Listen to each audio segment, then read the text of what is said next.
Voilà, par la suite, donc, comme je disais, Barack Obama, vraiment, quand j'ai fait ce rêve-là et que j'ai vu le montant, l'importance de la somme d'argent qu'il donnait aux gens pour ne pas écouter ce que j'avais à dire, au départ, je n'ai pas compris ce rêve-là, quoi. Je n'ai pas compris l'explication de ce rêve.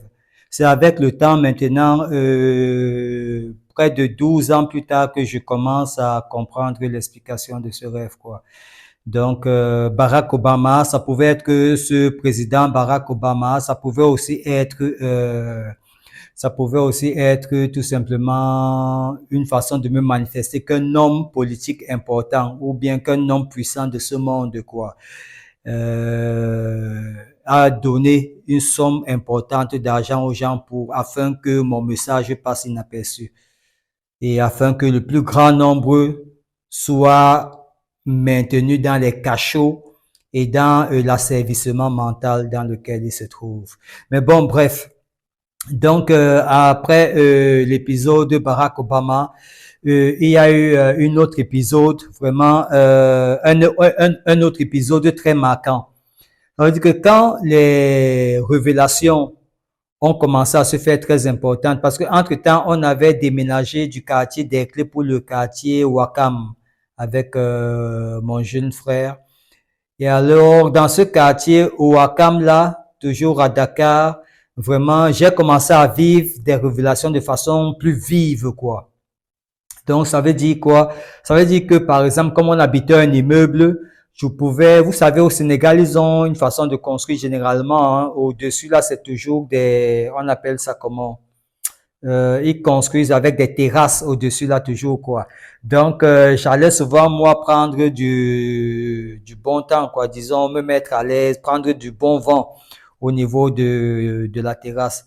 Donc, alors, il y a des événements tels que ceci que je vivais, par exemple, le matin, je me réveille, je prends ma Bible et mon Coran, je vais sur la terrasse, j'étale ma natte et puis je me mets à étudier la parole de Dieu.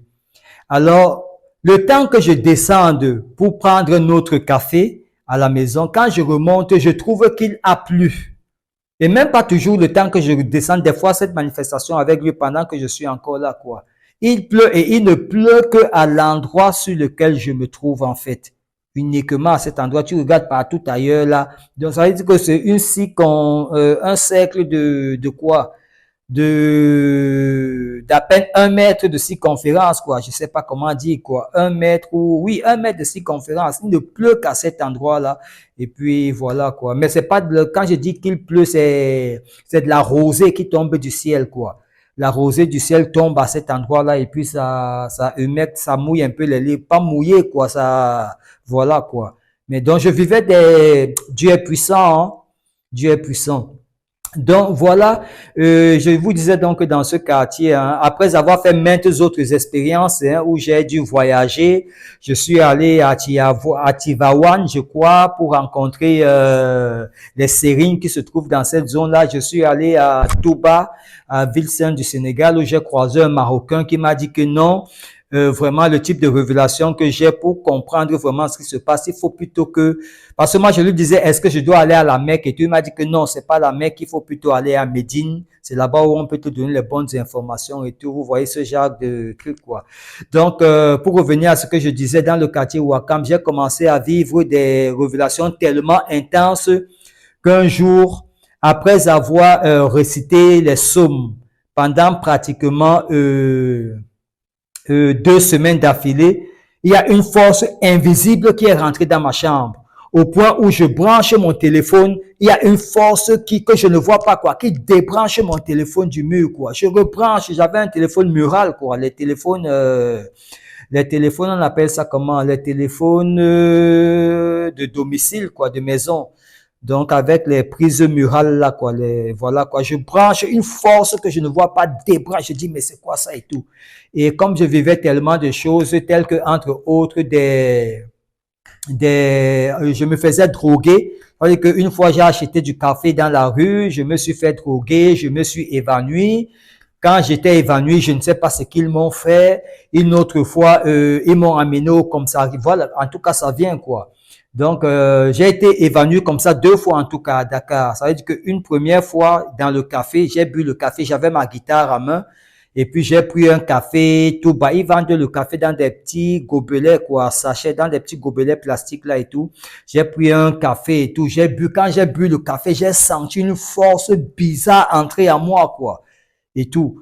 Et du coup, quelques temps après, je me suis évanoui. Je me suis évanoui comme ça. Avant de m'évanouir, j'avais ma guitare. J'ai pris ma guitare, j'ai mis sur un arbre en me disant que bon, moi je me disais qu'ils m'ont tué, quoi, qu'ils m'ont fait un truc, genre je vais pas me réveiller, quoi. J'ai mis ma guitare sur un arbre, je suis allé m'asseoir sur un banc public, quoi, et puis boum, je me suis évanoui.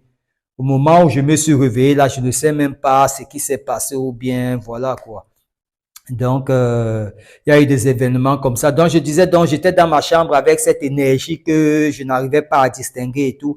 J'ai tellement pris peur que je me suis dit, mais finalement, vraiment, comme les Sénégalais m'ont demandé, oh là là, il y a tellement d'événements que je saute, quoi. Il y a un autre événement que j'ai eu avant de continuer celui de l'énergie invisible, de la force invisible. J'ai eu un autre événement, c'est lequel? C'est suite aux révélations que je montrais à mes voisins au quartier et tout, les jeunes du quartier sont arrivés chez moi. Je ne sais plus quel jour c'était. Ils m'ont dit il faut que j'aille m'islamiser, quoi, que les imams les ont envoyés me chercher et tout.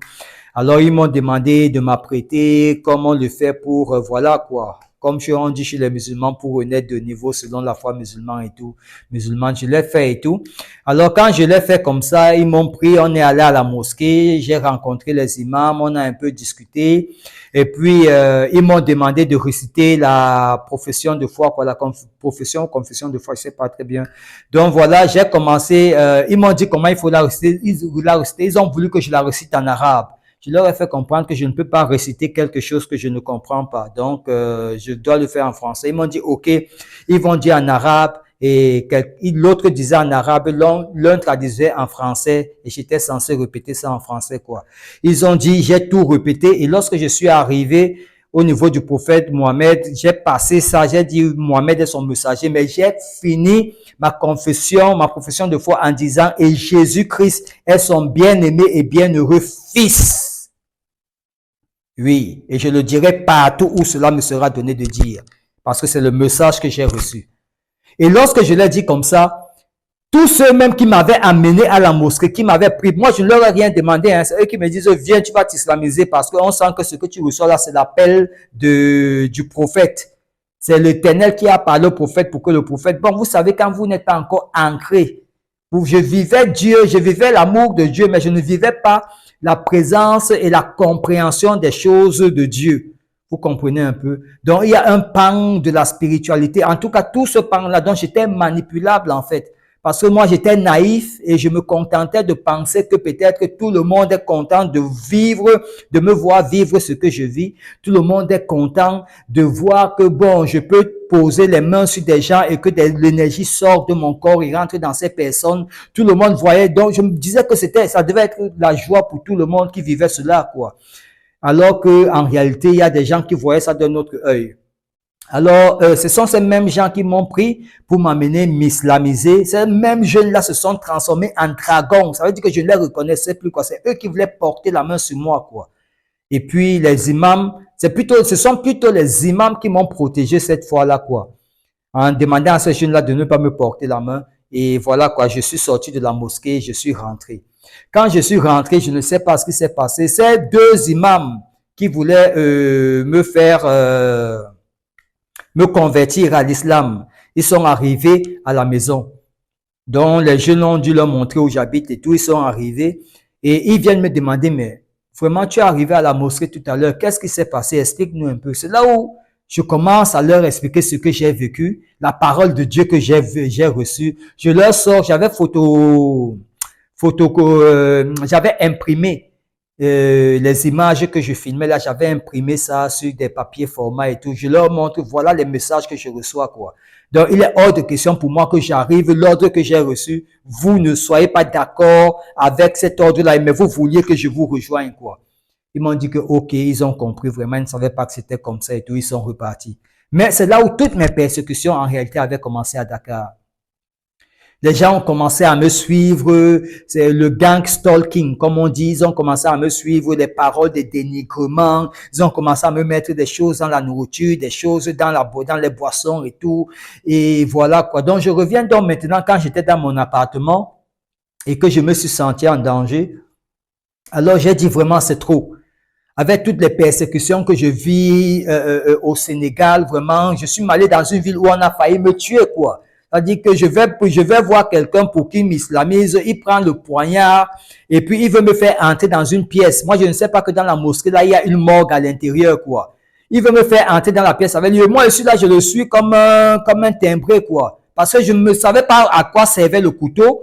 Je ne savais pas, il a pris le truc là, le truc pour faire les ablutions là. Il a pris un couteau et puis quand je suis entré, je lui ai dit, je viens pour ce que tu connais. Je pensais que c'est une mosquée, donc je viens m'islamiser quoi. Je viens me convertir à l'islam quoi. Vous voyez un peu. Et il me dit, ok, d'accord, avec beaucoup de sourires, beaucoup d'amour. Il va quelque part, il prend le couteau, vous voyez le couteau avec lequel on découpe les viandes là et tout là. Il prend ce couteau, il prend sa goude là, sa goude à ablution là. Hein, vous voyez un peu. Et puis, il me demande de le suivre. Je le suis, au moment où on veut entrer dans la pièce où il veut m'amener, il y a un homme qui arrive. Il avait un béret rouge sur la tête, il avait un boubou blanc et un béret rouge sur la tête. Sans dire mot, il va tout simplement, il s'assoit à côté. Je remarque, je dis, mais c'est quel genre d'homme ça et tout. Il s'assoit juste à côté. Au moment où on veut traverser la porte pour entrer dans l'endroit où on veut entrer, le type se blesse. Le monsieur qui partait, qui était censé aller me faire convertir. Moi, il pensait que c'est un coin de la mosquée. Ça, c'était avant, je crois que ça, c'était avant la conversion que j'ai fait à la mosquée de Dakar, quoi. Ça, c'était avant, quoi. Parce qu'avant, j'étais allé à la ville de Touba et tout, et me suis arrêté dans une petite ville, là, où j'ai vu une espèce de temple qu'on avait détruit et j'ai visité un peu. Après, je suis allé à la mosquée. Donc, c'est là-bas. Il veut donc traverser la porte. Il se blesse avec son propre couteau. Je crois que c'était au couteau. Je crois que c'était au niveau du pouce, quoi. Et il se tourne, il me regarde. Il me dit, oh, ok, vas-y, c'est bon, vas-y. Je dis, mais il y a quoi? Il me dit, non, vas-y. Et puis, c'est là où quand je guette un peu, je vois des corps, je vois des trucs comme si c'est une morgue, quoi. Donc, il m'a mené, en fait, à l'intérieur là-bas pour me tuer, quoi, tout simplement. Vous voyez un peu. Donc, j'avais vécu tellement de situations, tellement d'expériences que finalement, ce que je dis, c'est, en tout cas, lorsque je suis dans ma chambre, quoi. Pardon. Lorsque je suis dans ma chambre, lorsque je vis cette situation-là avec cette force invisible-là, je dis non. Avec toutes l'acharnement des Sénégalais sur moi, là, il vaut mieux que je rentre dans mon pays. Hein. Donc, c'est comme ça, alors que j'allume mon téléphone pour appeler l'ambassade. La force débranche le téléphone du mur parce que je n'avais pas de téléphone portable à cette époque, à cette période-là, quoi. J'avais juste le téléphone de maison là que j'utilisais. Je rebranche encore le téléphone, mais je suis rempli de peur. Je dis, mais c'est quoi ça, bon Dieu, qu'est-ce qui m'arrive même? Je sors de la chambre en catastrophe. Hein? Je prends un taxi course. Je lui demande, amène-moi à l'ambassade. Je prends mon ordinateur, je prends juste quelques effets importants. Je dis au taxi course, amène-moi à l'ambassade du Cameroun. Rapidement, c'est urgent. Il me prend, au lieu de m'amener à l'ambassade du Cameroun, il m'amène à l'ambassade de France. À l'ambassade de France, là-bas au Sénégal, il y a un truc, un corps militaire, une compagnie de militaires à côté là. Quand je leur dis que mais c'est pas ici où je vais, j'ai dit que je vais à l'ambassade du Cameroun, ils se mettent à me violenter quoi. Et puis ils m'injectent, je ne sais pas qu'est-ce qu'ils m'ont injecté en me violentant, ils m'ont injecté parce que je ne voulais pas, je ne savais pas ce que je faisais là-bas quoi, parce que je me sentais vraiment en insécurité. Et à côté, je voyais des gens, vraiment la vie, je voyais mes pauvres frères qui étaient alignés. Il fallait voir la file quoi, parce que pour les demandes de visa pour aller en France. Et j'étais là, j'étais en train de me faire torturer et personne ne levait même le petit doigt pour dire que mais qu'est-ce qui se passe avec le jeune homme là. Donc finalement, ils m'ont mis les menottes, ils m'ont amené au commissariat central de Dakar. Ils m'amènent au commissariat central de Dakar, ils me font asseoir. Ce que je fais au commissariat, je ne sais pas. L'enquêteur est là ou bien il fait quoi? Il attend qui? Finalement, il y a un blanc qui arrive. Le blanc arrive, il demande c'est lui là, on dit que oui, c'est moi. Il y a une sœur catholique. Je ne sais pas si elle est catholique, mais je sais que elle était habillée comme une sœur. Vous savez comment les sœurs s'habillent généralement. Elles ont des longues jupes, parfois des robes, mais c'était une longue jupe avec, voilà quoi. Elle avait l'apparence d'une sœur de l'église catholique en tout cas. Donc, elle arrive aussi. Et puis, le monsieur Leblanc demande c'est lui, on dit que oui, l'enquêteur répond oui, c'est moi. À ce moment, je ne vois même plus le taximan qui m'a amené, ni les autres, je ne les vois plus. Je dis, mais qu'est-ce qui se passe même? Alors, le blanc, il parlait français. Je ne sais pas s'il était français ou canadien, mais il avait un accent bizarre, quoi.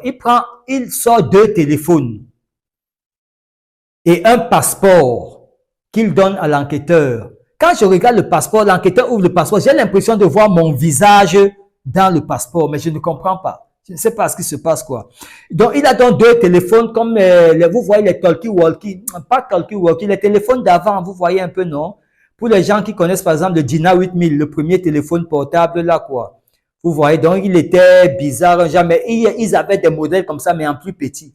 Alors, il prend ce téléphone, il tape un code sur le clavier du téléphone, et puis il demande à l'enquêteur de taper le même code en braquant le téléphone sur moi. L'enquêteur tape le même code en braquant le téléphone sur moi, et la petite précision, c'est que lorsqu'il m'enlevait les menottes encore, lorsqu'on est arrivé au commissariat, j'ai senti comme si on m'injectait quelque chose, quoi, mais c'était une injection très fine, une douleur fine, quoi. J'ai senti, ça était très rapide, quoi. Et je n'ai pas réagi à ça, quoi. Alors, ils ont braqué le téléphone vers moi. Il a demandé, après avoir composé le code, il a dit c'est bon, les téléphones ont fait un truc de, vous savez, quand on met 2 appareils, comme un Bluetooth, quoi. Quand vous mettez 2 appareils Bluetooth, par exemple, en communication, lorsque la communication est confirmée et tout, vous avez un petit bip, quoi. Donc, les téléphones font ça et tout. Après, l'enquêteur demande qu'on me prenne, qu'on m'amène au niveau de la dalle, parce que le commissariat, c'est un commissariat en étage, donc qu'on m'amène au niveau de la terrasse. Il m'amène au niveau de la terrasse, je ne sais pas pourquoi. Il me dit, place-toi là. On est debout. On est debout, je ne sais. Aujourd'hui, je comprends parce que c'était pour faire une liaison satellite avec ma personne, quoi. On est debout. Je ne sais pas ce qu'on fait debout là. On est juste placé là. Il dit, mais qu'est-ce qu'on fait là? Il me dit que non, reste tranquille. On reste, on reste, on reste. Après, il me dit que, ok, viens, c'est bon, on descend. Quand on redescend comme ça, c'est à peine si l'enquêteur me demande, mais qu'est-ce qui s'est passé? Je vais à peine commencer à expliquer, me dire, ok, c'est bon, prends ton sac, vas-y, c'est bon, il n'y a pas de problème, vas-y. Je vous assure, lorsque je sors du commissariat, je regarde à gauche, je regarde à droite, je ne sais plus où je me trouve. C'est comme si on m'a flashé l'esprit. C'est comme s'il m'avait flashé l'esprit, quoi. Je regarde à gauche, à droite, je ne sais plus où je suis. C'est-à-dire, je perds tous les sens de repères, tous mes repères étaient perdus, quoi. Je ne sais plus où je suis. Je regarde, je dis, mais c'est comment? Je ne sais plus où je suis. Je ne sais plus où j'habite. Je ne sais plus où se trouve l'ambassade du Cameroun. Et des idées commencent à me venir en tête. Je commence à me dire qu'on a tué. Ce sont les idées les pensées qui me viennent dans la tête, quoi. Toute ma famille a été décimée aux États-Unis. Mon frère avec lequel je vivais, il est tué, il est mort, on l'a tué. L'ambassade du Cameroun a été attaquée par les Sénégalais. Donc, si je retrouve même ça et que je vais là-bas, on va me tuer. Donc, je ne voyais que, dans mon imagination, tout était tout simplement, comment on dit ça? Le calvaire, quoi. Donc, je savais qu'à ce moment-là, je suis seul au monde. Et puis l'Éternel, pendant que je vivais ça, l'Éternel m'a montré il m'a d'abord montré une image. Avant même ça, l'image, il m'a montré l'image quand on allait, quand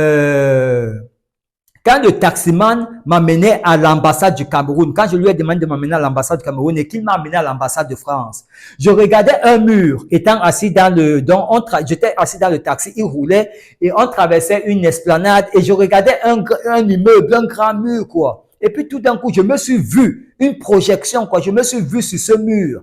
J'étais habillé en boubou blanc et j'étais assis à même le sol, les jambes entrecroisées, mais assis à même le sol, quoi. Et puis il y avait des enfants qui m'entouraient tout autour de moi et j'étais en train de les enseigner, quoi. Je ne sais pas ce que je les enseignais, mais c'était des petits enfants, hein, de peut-être on va dire de quel âge? Peut-être que 7, 8 ans par là, quoi.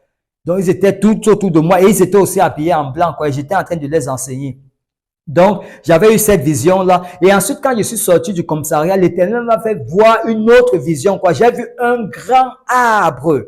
Et c'était moi qui étais cet arbre-là. C'était un grand arbre qui avait beaucoup de fruits. Et les gens venaient. Chacun venait. Vous voyez un peu les chênes. Un peu comme les chênes dans Chantal Goya. Les gens qui ont regardé les trucs de Chantal Goya, là, il y avait un chêne qui parlait.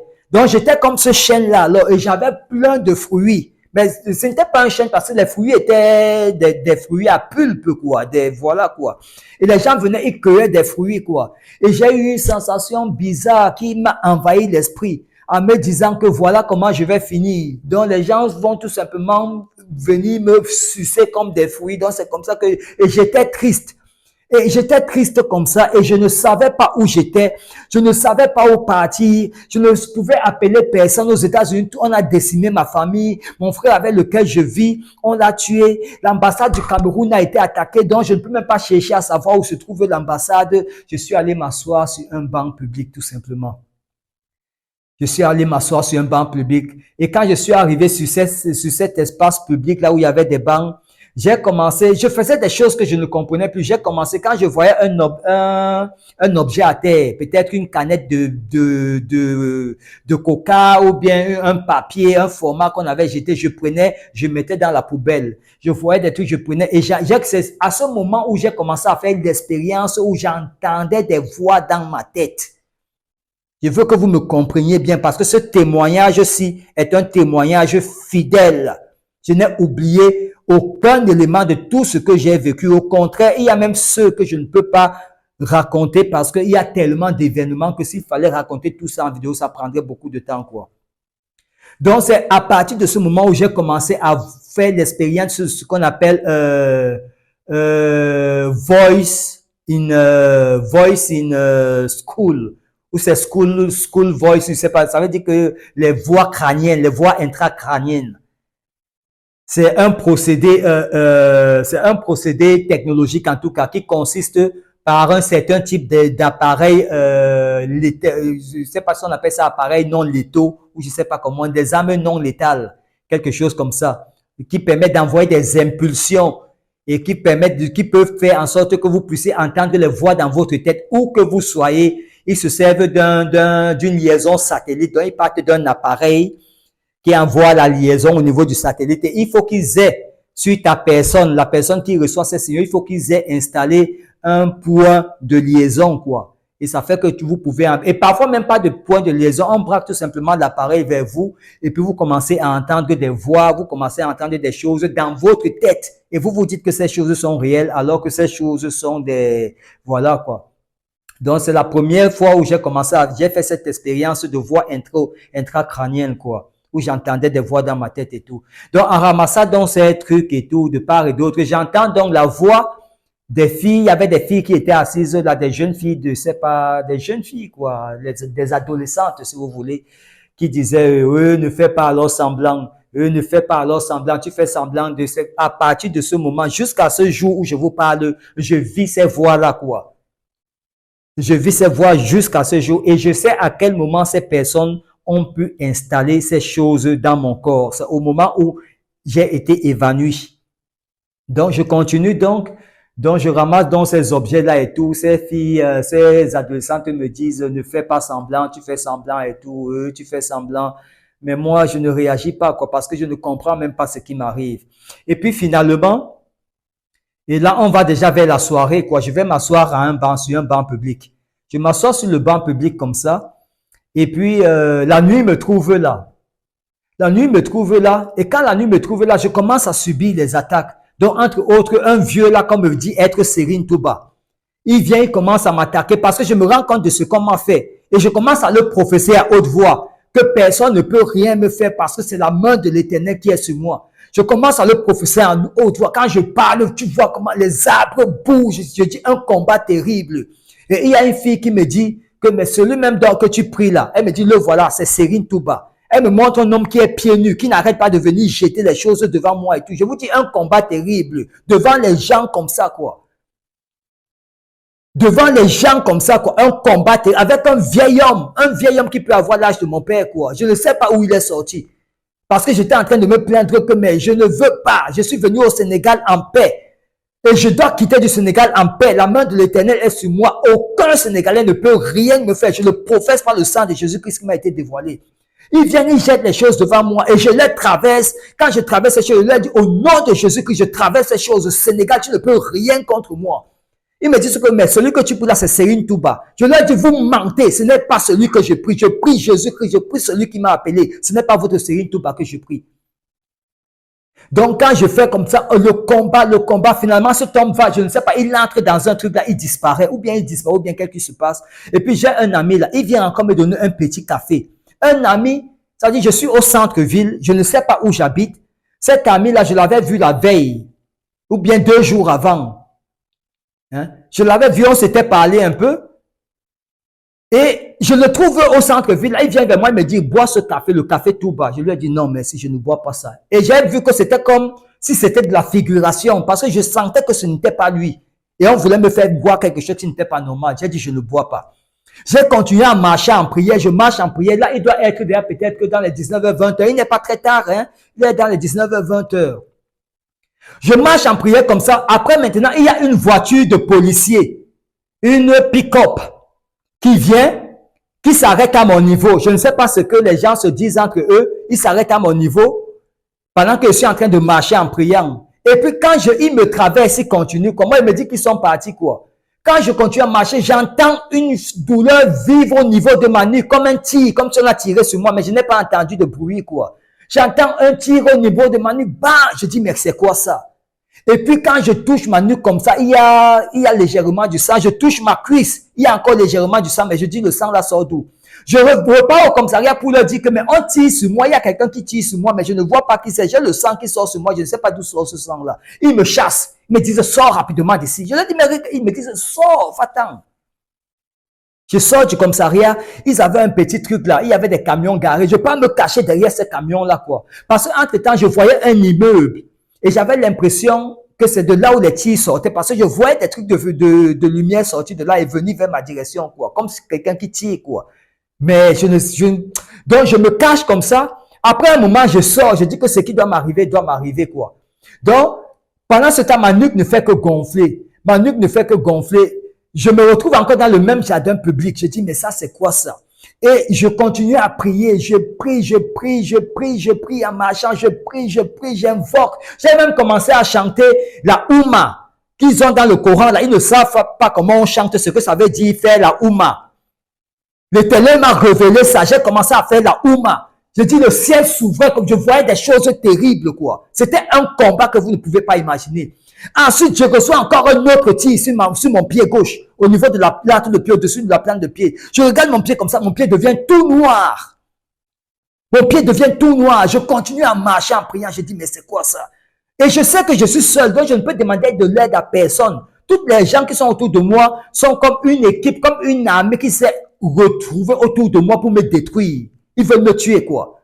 Donc, j'ai le droit, je dois rester fort, quoi. Je prie. Je vous assure que j'ai prié, j'ai marché en priant jusqu'à 5 heures du matin. Imaginez un peu de l'heure que ça a commencé. Je ne me suis pas assis, je ne me suis pas reposé. Jusqu'à 5 heures du matin, je marche en priant. Je ne bois pas, je ne mange pas rien. Je marche en priant jusqu'à 5 heures du matin. À 5 heures du matin, ou alors à 6 heures moins, quand le jour commence à se lever, je suis tellement... Avant ça d'abord, peut-être 5h30 par là, il y a une femme blanche qui passe à côté de moi.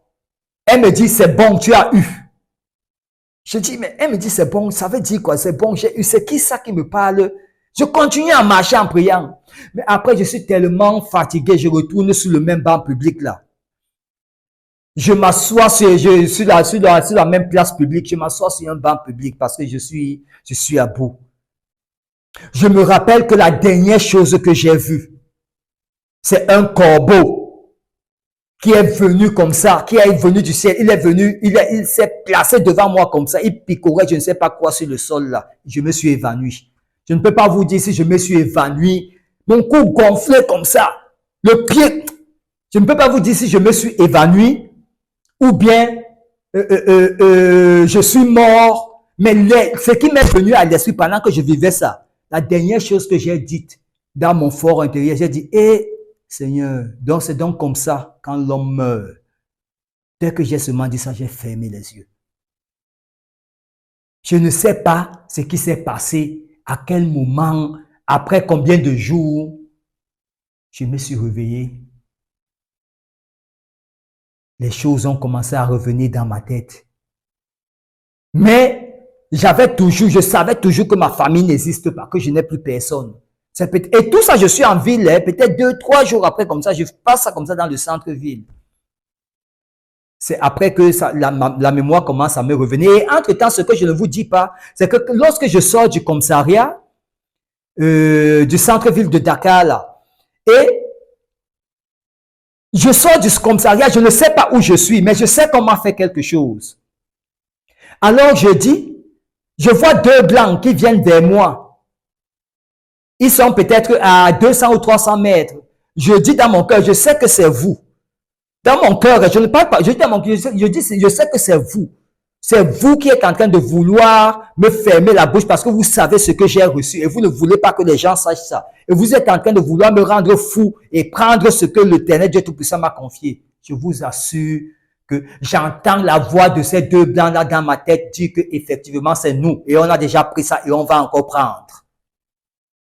Comme je vous parle là, comme je vous dis là, il y a les gens qui vivent sur la terre. Vous ne pouvez même pas imaginer la dimension des combats qui ont lieu sur la terre sur laquelle on vit. C'est-à-dire, je parle dans mon esprit, dans mon cœur, et eux, ils m'entendent et ils me disent que oui, on a déjà pris, on va encore prendre. Quand ils disent qu'on a déjà pris, c'est là où mon esprit s'ouvre. Je dis, mais mon ordinateur et mes disques durs, j'ai ma sacoche avec mes trucs là, mes appareils. Je m'assois sur le banc public, je connecte mes disques durs, mes disques durs ne prennent plus, ils sont grillés. Mon ordinateur même fait des trucs bizarres. Je prends, je garde et je fais un petit sourire et je dis, Seigneur Dieu Tout-Puissant, les gens là, ils ont pris le travail, ils ont pris ce que tu m'as révélé. Parce que, entre autres, l'Éternel m'avait fait une révélation sur la Kaaba. Il m'a montré un esprit terrible. Je vais parler et celui qui est capable qui vienne mettre la main sur moi. Il m'a montré un esprit terrible. Donc, ça veut dire que j'avais filmé la Kaaba et puis, l'Éternel m'a révélé ce qui se trouvait à l'intérieur. Un esprit terrible, je ne saurais vous dire, je ne vais pas vous faire trop de précision maintenant, quoi. Mais je vous dis, un esprit terrible, les gens ils vont faire des prières, ils vont prier, ils ne savent même pas ce qu'ils vont prier, ce qu'ils prient, quoi. J'ai vu un esprit terrible qui est contenu dans ce lieu-là, quoi. Mais cet esprit-là, il est dans ce lieu-là comme s'il était en prison. Comme s'il était prisonnier de ce lieu-là.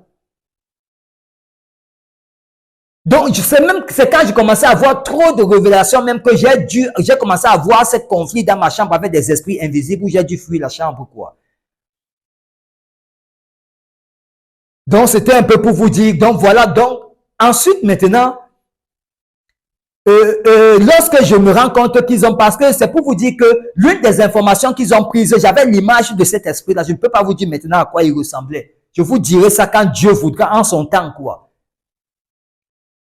Donc, quand maintenant, je me rends compte qu'ils ont grillé mes trucs, je mets ça dans le sac et tout.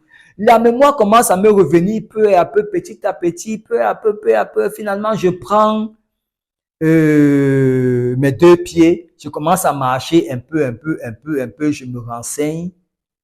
Et puis, j'arrive dans un quartier qui n'est pas loin du mien, quoi. J'arrive encore dans ce quartier-là. Des gens, je leur explique ma situation. Moi, je crois que je suis avec des gens, je ne sais pas si c'était des gens normaux auxquels j'avais affaire, ou bien c'était des djinns, ou bien c'était des génies, ou bien, parce que personne ne voulait mon bien, en fait. J'arrive au milieu de ces gens encore, ils me disent, je leur explique cette situation, ils me font asseoir sur une chaise qui a un signe de croix dessus, ils me disent, assieds-toi là, je m'assois là. Je m'assois encore là, me lever encore sur la chaise là, je n'arrive plus à me lever. Je reste assis sur la chaise là de peut-être que 15 heures. Jusqu'à 19 heures, je ne sais pas pourquoi je suis assis là. Et je commence à leur dire des choses que je ne sais même pas ce que je leur racontais à vrai dire, quoi. Et finalement, il y a un monsieur d'âge mûr, quoi. Il me prend, il me dit, suis-moi. Je le suis, on va sous un pont. On va sur un pont comme ça, il me dit, donne-moi ta sacoche. Je lui donne ma sacoche, il me dit j'arrive.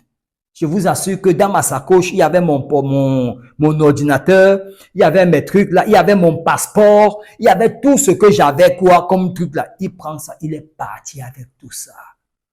Et je suis en train de le voir, il ne vole pas, hein. Je suis en train de le voir partir comme ça. Quand il disparaît seulement, je dis, hé Dieu, qu'est-ce qui vient de se passer? Le gars là, il est parti avec mes trucs, vrai. Voilà quoi. Et finalement, l'esprit revient, je retourne. Non, avant de retourner à la maison, je vais au bord de la mer de Dakar.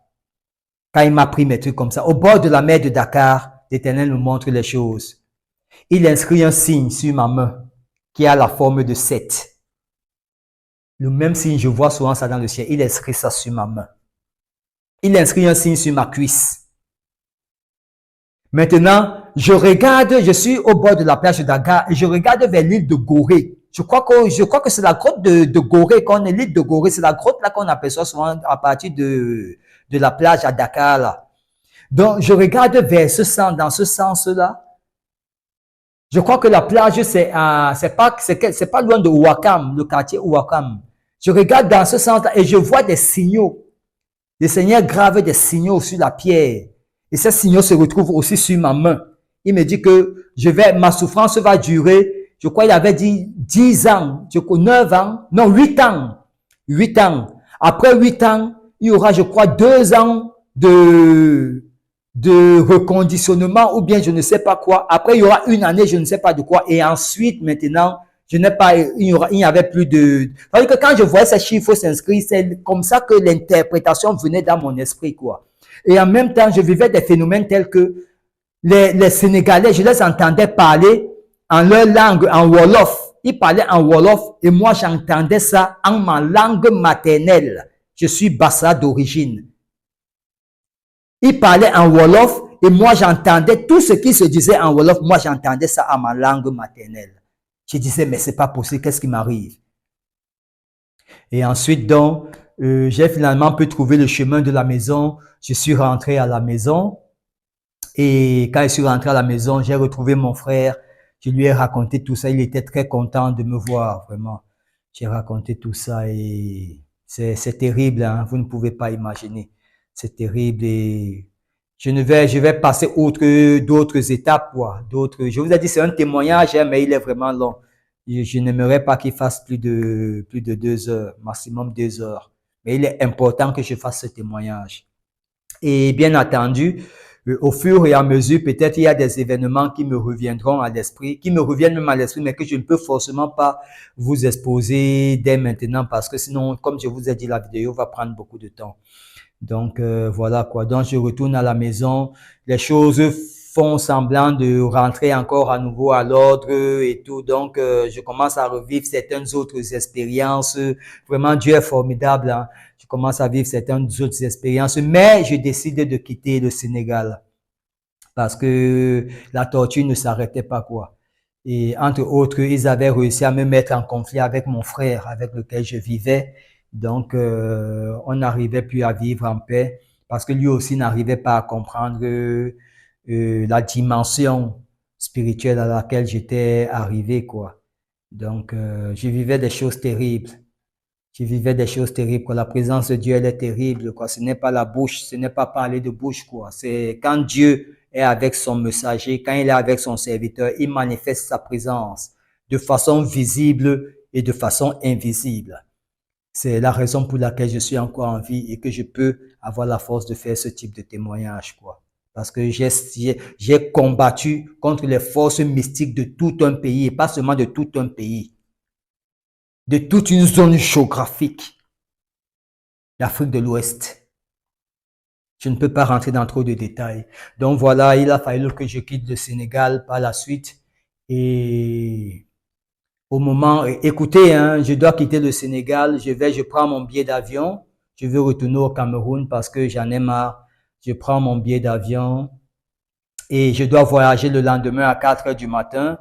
Donc, il doit être 18 heures par là. Je sors de mon domicile qui est à un pas. Parce qu'entre temps, comme je vous ai dit, on avait volé mes pièces officielles, quoi. Le gars était parti avec mes pièces officielles. Donc, entre temps, j'étais allé faire un un certificat de séjour ou je sais pas, l'ambassade, là, on m'avait délivré un document, quoi, qui me permettait de pouvoir retourner au Cameroun sans problème, quoi. Donc, alors, je sors dans le jour où je dois voyager le lendemain à 4 heures du matin, où je dois voyager à 4 heures du matin. C'était le même jour où je devais voyager à 4 heures du matin, voilà, au petit matin. Donc, je sors pour faire une recharge de crédit pour appeler quelques connexions quand même que j'avais sur Dakar pour leur dire que bon, écoutez les gars, moi, je vais retourner tout à l'heure là chez moi, quoi.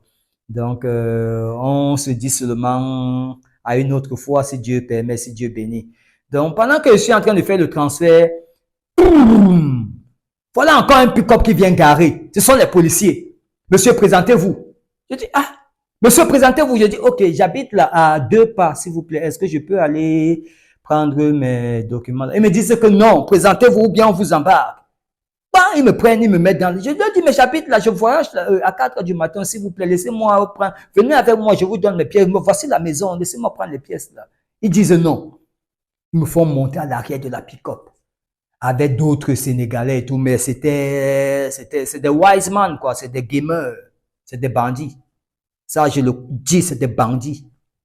Je ne dis pas que la police sénégalaise, mais je dis que ces policiers sénégalais à qui j'ai eu affaire, c'est des bandits.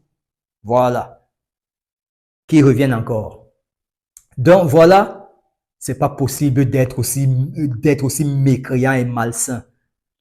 Ils me prennent donc, ils m'amènent au commissariat. Dans un commissariat, je ne sais pas à combien de kilomètres c'est. Ce n'est même pas proche de l'endroit où j'habite, quoi.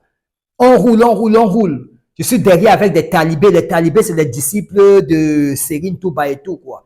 Je comprends donc, dans mon esprit, comme je sais que je voyage à 4 heures, je me dis qu'ils me prennent comme ça pour m'amener. Ils sont en train d'aller me tuer. Tout simplement parce qu'ils ont su que je quitte leur pays et que je quitte leur pays en victorieux. Donc, c'est ce que je suis en train de me dire dans mon cœur. Eh ouais, les gens, c'est donc ils m'ont eu finalement. Ça, c'est quoi ça, Seigneur Dieu Tout-Puissant? On arrive au commissariat. Ils me font entrer. Avant d'entrer en cellule, ils me demandent d'enlever ce que j'ai. Je dis, je n'ai rien, vous m'avez pris et tout.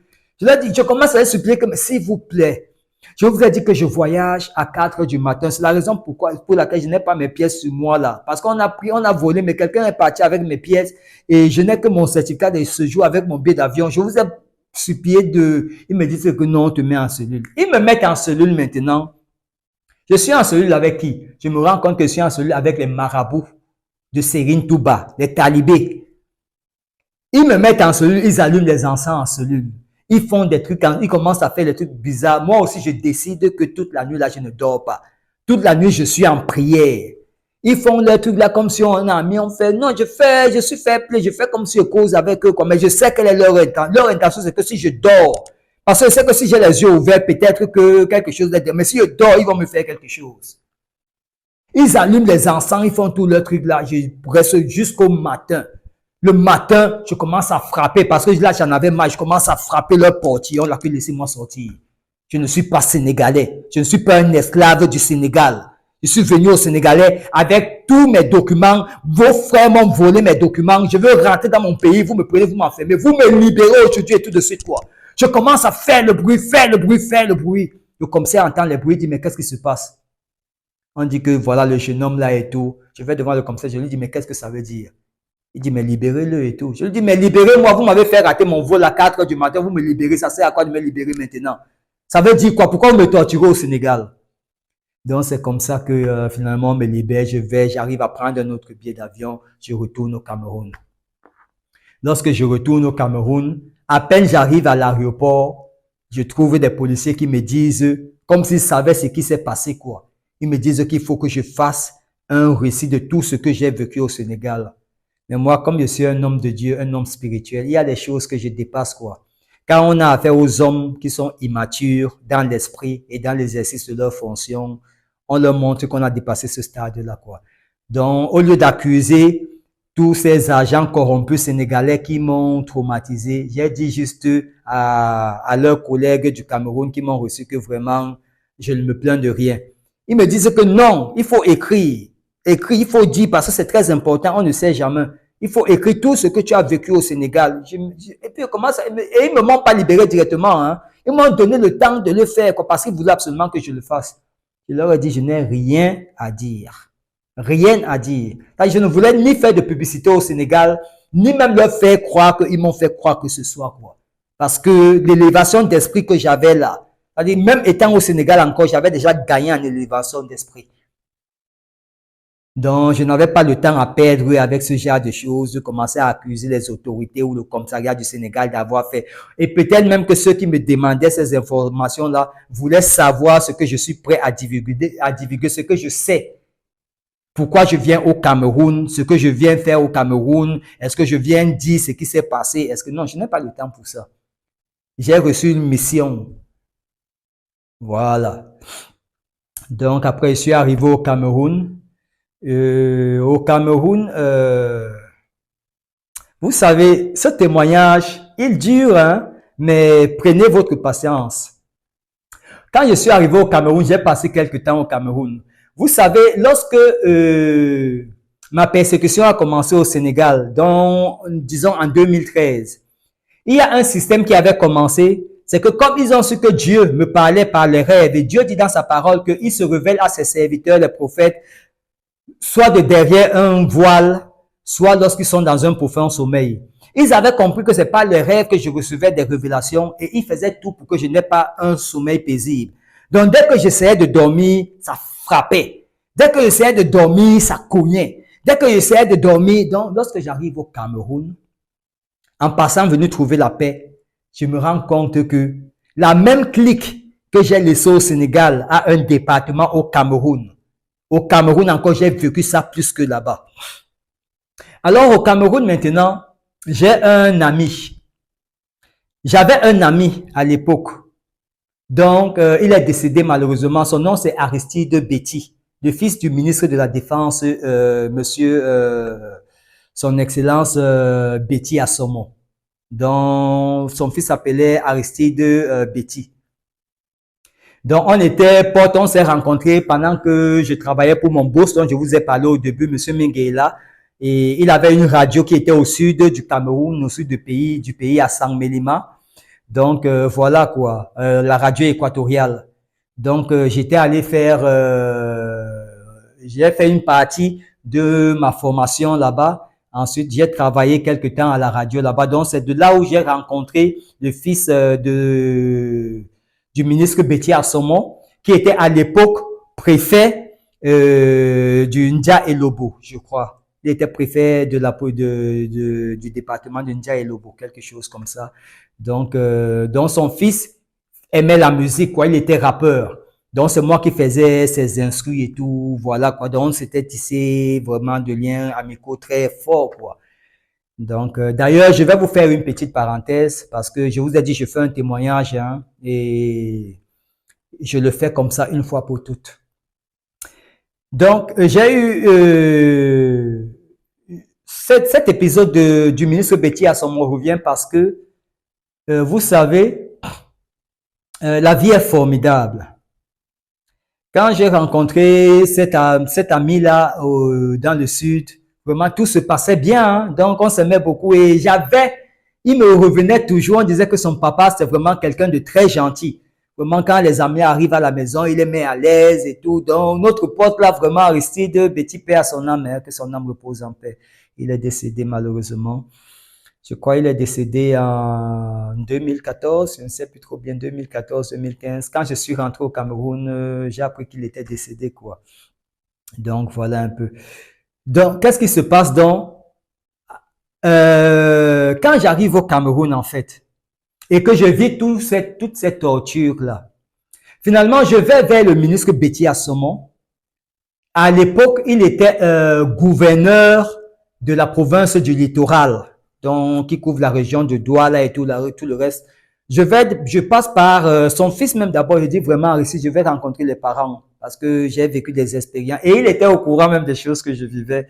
J'en parlais souvent avec eux, voilà. Mais eux, ils se moquaient de moi, ils se disaient que je fume ou bien voilà quoi. Alors que Dieu passe par des canaux que lui seul connaît pour révéler ce qui doit être révélé. Donc voilà un peu. Je lui dis que je vais entrer en contact avec les parents. Il me donne le numéro de sa maman. Je l'appelle sa maman et puis elle me dit que bon, ok papa, Papa va te recevoir. Papa va te recevoir. Mais bien avant ça, avant que je ne voyage même pour mon premier voyage, mon second voyage hors du Cameroun, parce que plutôt j'étais allé au Gabon de 1999 à 2000. J'avais fait, je crois, 1 ou 2 ans au Gabon, ou je sais pas, à 2000, oui, 2000 ou 2001, par là, quoi. J'avais fait quelques temps au Gabon.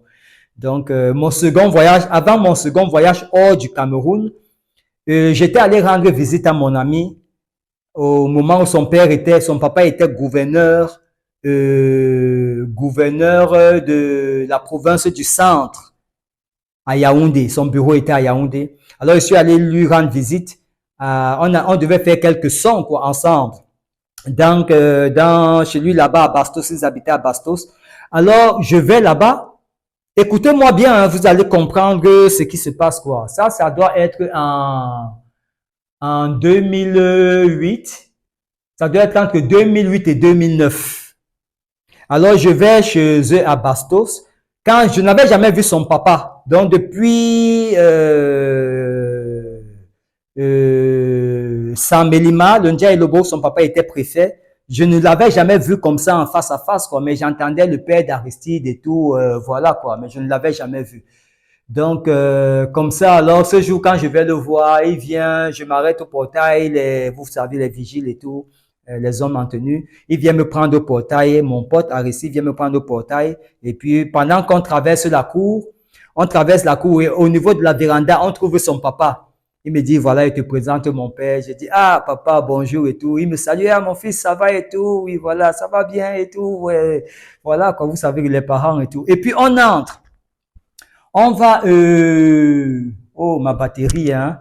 On va dans le petit coin. On va dans le petit coin, oh là là. On va dans le petit coin où je faisais de la musique avec mon pote, avec Aristide. Et puis, dans ce coin-là, à peine on est assis, son papa l'appelle. Quand son papa l'appelle comme ça, lorsqu'il revient, il revient avec un verre de vin, un verre de jus de raisin. Écoutez-moi bien, je n'avais jamais vu son papa au départ. Je parle bien du ministre Betty Assomo. Le but de la vidéo ici, ce n'est pas d'exposer qui que ce soit. Je suis en train de faire un témoignage sur tout ce qui m'est arrivé, quoi. Donc, alors, il vient avec un verre de vin. Il me dit, ah, Ken, parce qu'on m'appelait Ken. Si ce n'était pas Ken, c'était Kasso. Donc, il me dit, gars, Ken, gars, le pater dit que je viens te remettre ce verre de vin. Je dis, hein? Comment ça? Lui-même, il me regarde et il me dit que les gens ont les relations ici dehors. Donc, toi, tu as les relations avec le pater. Je dis, quelle relation, papa? Je regarde aussi, pour moi, c'est un honneur. C'est un honneur, quoi. Je prends le verre, je dis, ah, Aristide, merci, quoi. Tu vois? Donc, on est entre nous, on est entre potes, quoi. Donc, pour moi, son père qui l'envoie me donner un verre de jus de raisin, pour moi, c'est flatteur pour moi, quoi. C'est quand même monsieur le gouverneur. C'est pas quand même, c'est monsieur le gouverneur de la province du centre. Hein? Après qu'il ait été, non, c'est après qu'il a été gouverneur de la province du littoral. Mais après, donc c'est quelqu'un de connu, quoi. Donc il m'envoie, donc je suis flatté, quoi. Et puis dans l'innocence de l'homme, je prends ça comme ça et tout, et puis je bois. Et puis voilà, quoi. Donc je fais ce rappel là parce que vous allez comprendre, quoi.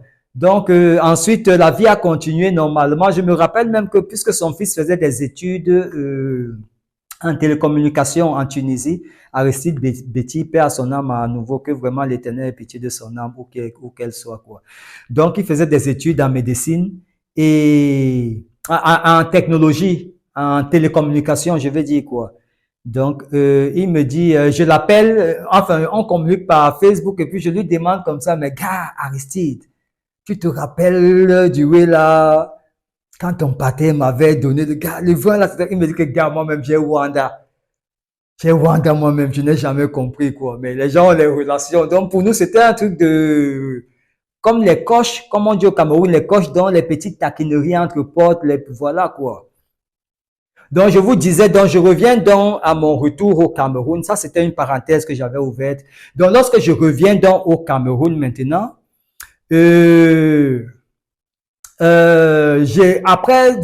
Lorsque les persécutions ont commencé, j'éprouve la nécessité d'aller à ce moment-là, Monsieur Betty Assomon, le ministre Betty Assomon est gouverneur de, de la province du littoral.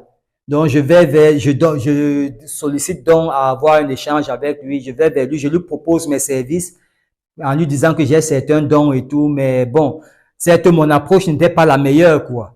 Donc, on discute un peu et puis voilà, quoi. Il ne comprend pas trop bien où je veux en venir parce que moi aussi, bon, je n'avais pas la maturité que j'ai aujourd'hui. Mais tout s'est bien passé. Il m'a accueilli gentiment. Je suis parti de son bureau. Vraiment, il m'a payé le taxi, comme on dit. Et puis voilà, quoi. Donc, lorsque je me retrouve en insécurité au Cameroun, j'éprouve la nécessité de ressortir à nouveau du Cameroun.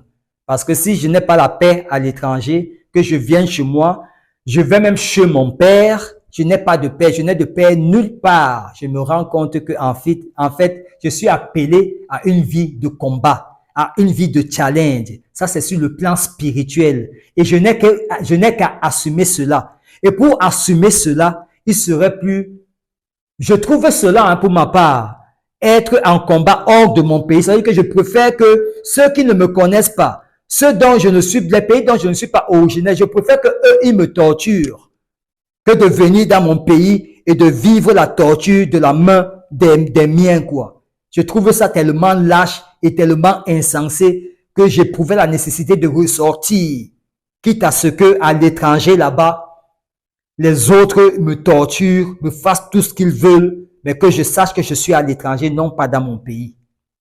Parce que tu ne peux pas être en guerre à l'étranger, ou bien tu ne peux pas être tiraillé et manipulé et maltraité à l'étranger. Tu rentres chez tes parents dans ton pays, là où tu crois avoir la paix. C'est là où les épreuves se multiplient même fois 10, quoi. Tu comprends que mieux même je pars à l'extérieur et que j'affronte le combat là à l'extérieur. Donc, c'est comme ça que j'éprouve la nécessité de partir à nouveau. Mais là, je crois que je vais m'arrêter un peu parce que la batterie de mon téléphone, je crois il va se décharger. Elle va se décharger la batterie.